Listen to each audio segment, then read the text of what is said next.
How to find gas prices at Costco near you. Hey everybody, welcome back to our channel. If you'd like to find gas prices at Costco near you, you may follow the steps. So again, head over and access the Costco application or even go to costco.com and log in into your account first. And after you're logged in, you should be finding this particular interface with different options given on your screen. Now, what you need to do is within the application or the website, find and tap the warehouse icon.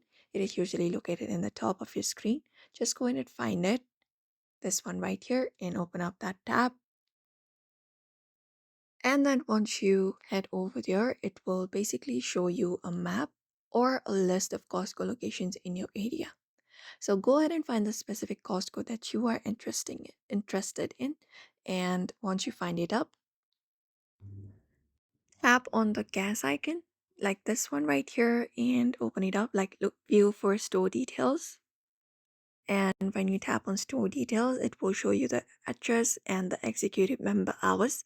And when you scroll down, you'll be finding all of the services within.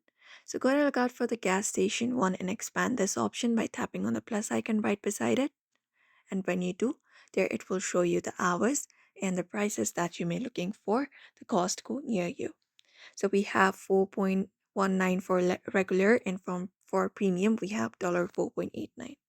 So this is how you basically find your gas prices at Costco near you. So I hope this video was helpful. Give it a thumbs up and subscribe for more tips and tutorials.